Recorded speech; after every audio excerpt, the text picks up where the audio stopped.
दोस्तों, स्वागत है आप सभी को राजा स्टडी में। आज हम लोग देखने वाले हैं वास्तविक संख्या, रियल नंबर। ये रियल नंबर होता क्या है? वास्तविक संख्या काउंटिंग, गिनती की जो संख्या होती है, जैसे 0, 1, 2, 3, 4, ये सब क्या कहलाता है? वास्तविक संख्या कहलाता है। मतलब जो वास्तव में होता है। और एक क्या होता है? इमेजिनरी नंबर, मतलब इमेजिनरी नंबर, अवास्तविक संख्या। तो अवास्तविक संख्या अभी हम लोग को नहीं देखना है, वो इंटर का सिलेबस है। हमें अभी सिर्फ वास्तविक संख्या देखना है। वास्तविक संख्या में हम देखते हैं सबसे पहले क्या आता है? परिमेय संख्या। परिमेय संख्या किसे कहते हैं? जिसे पी बाई क्यू के रूप में लिखा जा सके। पी और क्यू क्या होता है? पी और क्यू क्या होता है? एक पूर्णांक होता है। पूर्णांक क्या है? कहने का मतलब जैसे 0, 1, 2, 3, 4, ये सब क्या आता है?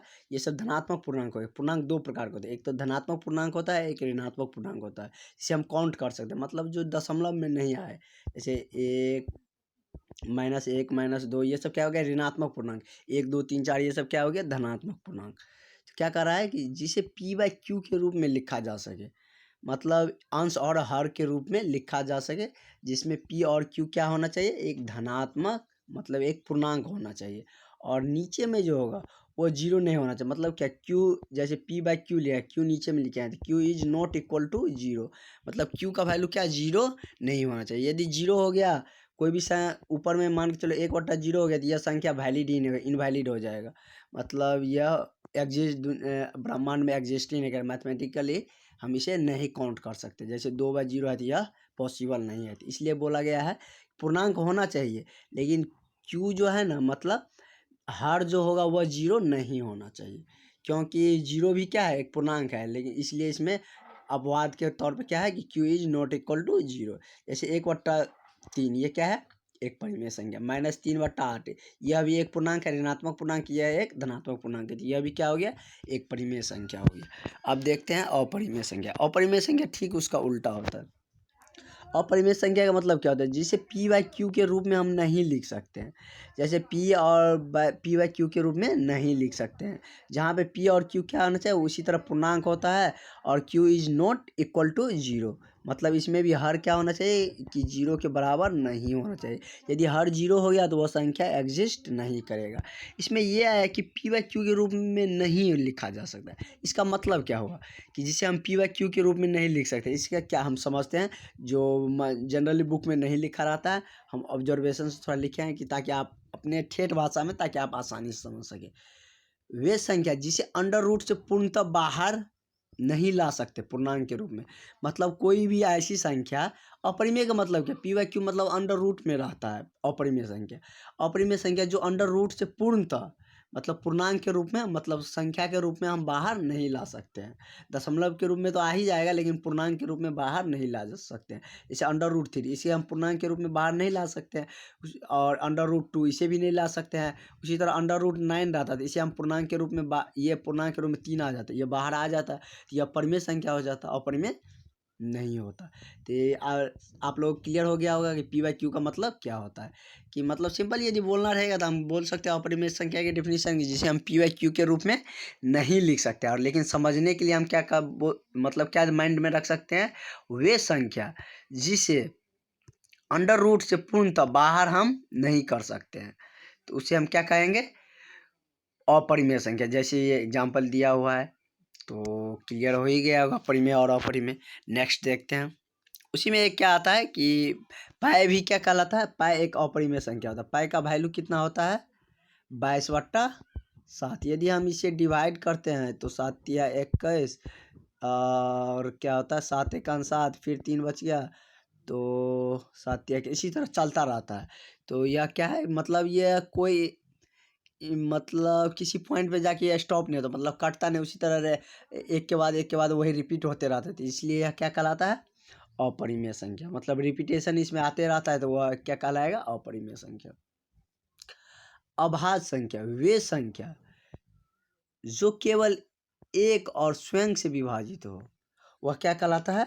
अभाज्य संख्या। इसमें एक टर्म और जोड़ लीजिएगा। एक से बड़ी वह संख्या जो केवल एक से यहाँ पे जोड़ लीजिएगा, अभाज्य संख्या वे संख्या जो एक से बड़ी हो और केवल एक और स्वयं से विभाजित हो, तो वह क्या कहलाएगा? अभाज्य संख्या। जैसे 2, 3, 5, 7 ये सब केवल एक और स्वयं से विभाजित है। यदि पूछा जाए कि सबसे छोटी अभाज्य संख्या, तो सबसे छोटी अभाज्य संख्या क्या है? 2 है। वही पूछा था कि सम अभाज्य संख्या, मतलब सम संख्या भी है लेकिन यह अभाज्य है, तो क्या है? 2 है। दोनों मतलब कोई पूछ भी सकता है आपसे, तो ये माइंड में रखिएगा, सवाल भी इस पे आ सकता है। उसके बाद हम देखते हैं इसमें नेक्स्ट जो जिस पे ज़्यादा क्वेश्चन आते हैं, भाग एल्गोरिदम। मतलब बोर्ड एग्जाम में ना इससे बहुत ज़्यादा क्वेश्चन नहीं आते हैं, मतलब इससे एक क्वेश्चन आएंगे, उसके बाद शांत आसान से आएंगे, तो लेकिन बहुत ही इजी क्वेश्चन आता है। तो इजी क्वेश्चन यदि आप छोड़ के आगे बढ़िएगा तो सामने वाला आपसे आगे चल जाएगा, इसलिए इसे ध्यान में रख के पढ़िएगा। कहें कि यही नहीं, कंपटीशन एग्जाम में भी रियल नंबर का मतलब अच्छा से समझते रहिएगा, तभी आप कुछ कर पाइएगा। मतलब यह एक तरह से सवाल ज़्यादा नहीं पूछा जाता है, लेकिन यह एक बेस है। मतलब इस पे यदि कोई भी आप सवाल बनाने जाइएगा तो इसका यूज आएगा ही आएगा, तो इसलिए इसके ध्यान में रख के। तो चलते हैं भाग एल्गोरिदम पे। भाग एल्गोरिदम का दूसरा नाम क्या होता है? भाग लेमा। इसमें क्या होता है, बचपन में हम लोग पढ़ते हैं, भाज बराबर क्या होता है? भाजक गुना भागफल प्लस शेष। तो उसी को इस फॉर्म में लिख दिया है कि एक मैथमेटिशियन एल्गोरिदम ने क्या लिखा था? ए बराबर बी क्यू प्लस आर, मतलब इन दोनों के बीच में क्या है? प्लस गुना का चिन्ह है, मतलब बी और क्यू क्या है? गुना के फॉर्म में है। तो उसका जनरल रूप क्या होता है भाग एल्गोरिदम का? भाग एल्गोरिदम का जनरल रूप हम लिखेंगे तो ए बराबर बी क्यू प्लस आर। ए को क्या माना गया है? भाज। बी को हम क्या लेते हैं? भाजक। क्यू को भागफल और आर को शेष। मतलब ये आप पूरा क्लियर हो गया कि इसमें होता क्या? भाज बराबर भाजक गुना भागफल प्लस शेष, बस वही है और कुछ नहीं। तो नेक्स्ट जब सवाल डील करेंगे तो और क्लियर हो जाएगा, क्या कि यदि थ्योरी में कुछ पूरा क्लियर नहीं हो पाता, तो यदि उसी पे सवाल हम बेस्ट देखते हैं तो बहुत ज़्यादा क्लियर हो जाता है। तो इसमें देखते हैं, जैसे ए और बी लिया गया, दो संख्या लिया गया ए और बी, तो उसका मौसा ए और बी का मौसा किसके बराबर हो जाएगा? मतलब उसी संख्या को उल्टा कर देंगे तो दोनों का मौसा क्या है? यदि कोई संख्या 2 और 4 का मौसा निकाल रहा है, वही 4 और 2 का मौसा निकाल ले, तो वो दोनों क्या होता है? बराबर होता है। कहने के यही अर्थ है कि मौसा ए कॉमा बी बराबर मौसा महत्तम समावर्तक होता है बी कॉमा ए। मतलब कोई भी दो संख्या ले रहा है, उसको उल्टा सीधा करेंगे तो दोनों का महत्तम क्या आएगा? सेम आएगा। तो नेक्स्ट देखते हैं। नेक्स्ट अब हम शांत अशांत पे चलते हैं, जो बहुत ही पूछा जाता है, मतलब बहुत ही नॉर्मल क्वेश्चन रहता है लेकिन बहुत बार पूछा जाता है और बोर्ड एग्जाम में तो आता ही आता है। तो इसे बहुत ही इजी वे में देखने वाला है, कोई झंझट नहीं। एक बार आप देख लीजिए, उसके बाद आपको पूरा माइंड में सेट हो जाएगा, आप कभी भी जीवन में नहीं भूल पाइएगा। वे परिमेय संख्या शांत अशांत होने के लिए क्या होना चाहिए? परिमेय संख्या होना चाहिए। परिमेय संख्या तो समझिए, जैसे ये है, मतलब काउंटिंग की संख्या अंश और हर के रूप में लिखा रहेगा तो वही क्या कहलाएगा? परिमेय संख्या। पी वाई क्यू के फॉर्म वही बोला जाता है। वे परिमेय संख्या जो क्या हो, मतलब हमको अंश से कोई मतलब नहीं है। यदि शांत अशांत देख रहे हैं तो उसमें हमको हर से मतलब है। 2 power n into 5 power m, मतलब क्या? समझाते हैं।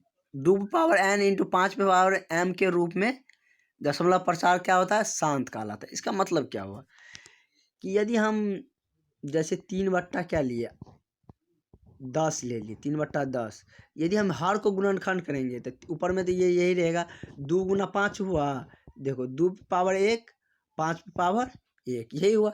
यही लिखा है कि 2 पे पावर n के जब कोई भी मान हो सकता है पावर m, और 5 पे पावर m पे जब मतलब कोई भी वैल्यू पावर हो सकता है, जैसे 1 है यहाँ पे या कहीं पे 2 भी हो सकता है।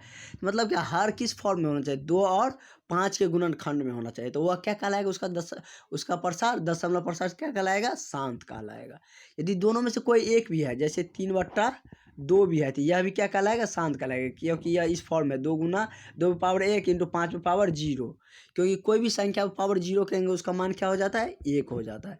तो मतलब इस फॉर्म में है, मतलब दोनों में से कोई एक है गुणनखंड में, हर में, तो वह क्या कहलाएगा? शांत कहलाएगा। उसका दशमलव प्रसार क्या कहलाएगा? शांत कहलाएगा। यदि कोई तीसरा आ गया गुणनखंड में, तब वह शांत नहीं कहलाएगा। तो देखते हैं वे संख्या जो 2 पे पावर n 5 पे पावर m के रूप में हो, दशमलव प्रसार क्या कहलाएगा? शांत कहलाएगा। मतलब वे परिमेय संख्या जिसका हर का गुणनखंड 2 और 5 हो या दोनों में से केवल एक हो। मतलब लैंग्वेज में भी लिख दिया, सिंपल लैंग्वेज में जो नॉर्मल स्टूडेंट भी आसानी से समझ सकते हैं कि वे संख्या जिसका हर का गुणनखंड क्या हो? 2 और 5 हो या दोनों में से कोई एक हो, तो क्या होगा? वह उसका दशमलव प्रसार शांत कहलाएगा। या तो दोनों हो गुणनखंड में, हर में, या दोनों में से कोई एक हो, मतलब कोई तीसरा नहीं आना चाहिए। अगर तीसरा आ गया तो वह शांत नहीं कहलाएगा। अब देखते हैं अशांत का। यदि हर के गुणनखंड 2 और 5 के अलावा कोई दूसरा संख्या आ जाए, मतलब 2 और 5 है और कोई दूसरा संख्या कोई और भी आ गया, मतलब 3 भी आ गया, तो वह शांत नहीं कहलाएगा। जैसे 30 है हर में, मतलब क्या ले लिया हम 5/7/30, तो इसका 30 का गुणनखंड क्या आएगा? 3 गुना 2 गुना 5। ये दोनों तो है, लेकिन ये दूसरा अलग तीसरा संख्या भी आ गया, तो मतलब यह शांत नहीं होगा। यदि हर का गुणनखंड 2 और 5 के अलावा कोई दूसरा संख्या हो तो वह अशांत आवृत्ति कहलाएगा। मतलब वह शांत नहीं होगा, अशांत होगा। मतलब उसको दे अथी दशमलव करते जाइए, वो पूर्णतः कभी कटेगा नहीं। तो देखते हैं, ये सब देखते हैं। मतलब इसको हम देख के बताना है कि यह शांत है या अशांत है। 23 है, इसके बाद दशमलव के बाद 3 गो संख्या है, तो नीचे में क्या हो जाएगा? मतलब 3 शून्य होना चाहिए, 1 शून्य मिसिंग है यहाँ पे, 3 शून्य होगा। तो इसका गुणनखंड करेंगे तो अच्छा चलो इसी को ओमिट कर देते हैं। मतलब यहाँ पे 0.23 है, तो इसको हटाएंगे तो कितना? 100 आया। तो 100 का हम गुणनखंड क्या करेंगे? तो 2 गुना 5 गुना 5, 5 25, 25 के 100। मतलब देखो 2 पे पावर 2 और 5 पे पावर 2, मतलब क्या? यह 2 और 5 के गुणनखंड के फॉर्म में है, तो यह क्या कहलाएगा? शांत कहलाएगा। अब वही इसको देखते हैं। 7/6 है, तो इसका यदि हर का हम गुणनखंड करेंगे, अंश से हमको कोई मतलब नहीं, हर का गुणनखंड करके हम शांत अशांत बता सकते हैं। और भाग देने का भी कोई ज़रूरत नहीं कि हम भाग दे के देखेंगे कि पूर्णतः कटेगा या नहीं कटेगा। हम इसी से गुणनखंड करेंगे, अगर 2 और 5 का फॉर्म में आ गया तो हम समझ जाएंगे कि वह शांत है, नहीं आएगा तो अशांत आवृत्ति है। तो देखते हैं 6 का क्या होगा? 2 गुना 3 होगा, तो 2 तो आया, लेकिन 5 नहीं भी आया तो चलेगा, 2 था लेकिन उसके अलावा भी 3 आ गया, तो वह शांत नहीं होगा, अशांत आवृत्ति हो गया। तो आप लोगों को क्लियर हो गया होगा। और देखते हैं कुछ क्वेश्चन से हम डील करते हैं तो खुद ब खुद समझ में आएगा। जैसे शांति अशांत से पहले देख लेते हैं। क्या है कि 6/15 क्या है? दशमलव प्रसार। क्या होगा? शांत होगा, अशांत होगा, आवृत्ति होगा, क्या होगा? मतलब 2018 में बिहार बोर्ड में पूछा भी गया है। तो मतलब देख के नहीं बता सकते। 15 है तो हम ऐसे नहीं बोल सकते हैं 3 गुना 5 आ गया, मतलब 5 या 15, यानी कि हार का ये गुणनखंड आ गया, मतलब 3 आ गया तो यह शांत होगी। नहीं, हम यहाँ पे दिमाग लगाएंगे, थोड़ा सोचने वाला क्वेश्चन है। देखो यह कट भी सकता है। 3 दूनी 6, 3 पंचे 15, अब क्या आ गया? 2/5 के फॉर्म में आ गया। हर में क्या 5 आ गया? तो 5 आ गया, मतलब दोनों में से कोई एक है, तो क्या हो गया? शांत हो गया, कोई दिक्कत नहीं है। उसके बाद निम्नलिखित में से कौन अपरिमेय अपरिमेय संख्या है? तो ये देखो, ये पूर्णतः रूट से बाहर आ जाएगा। 6 के 36, मतलब 6 का यह रूट है, तो इससे 6 बाहर आ जाएगा, इससे 88 64, इससे 8 बाहर आ गया। तो यह परिमेय संख्या अगर रूट से पूर्णतः बाहर आ गया तो अपरिमेय नहीं हुआ। इसको देखो, एक तो बाहर आइए जाएगा, 81, 9 में 81, तो 1/9, यह भी रूट से बाहर आ गया। ये देखो 3/5, यह रूट से पूर्णतः बाहर नहीं आएगा, यह क्या कहलाएगा? अपरिमेय। यह भी बाहर आ जाएगा। 49 का क्या हो जाएगा? -9/7, 7 का ही स्क्वायर क्या कहलाता है? मतलब 49 होता है। तो यह क्या ये संख्या क्या हो गया? मतलब ऑप्शन इसका कौन सा हो गया सही? सी ऑप्शन हो गया। तो देखते हैं, सिंपल ये गुणनखंड है। ये गुणनखंड तो आप बना ही सकते हैं, ये आप लोग को बनाने के लिए छोड़ रहे हैं।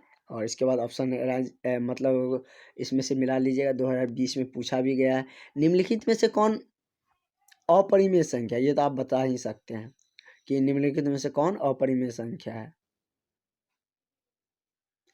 निम्नलिखित में से कौन अपरिमेय संख्या है?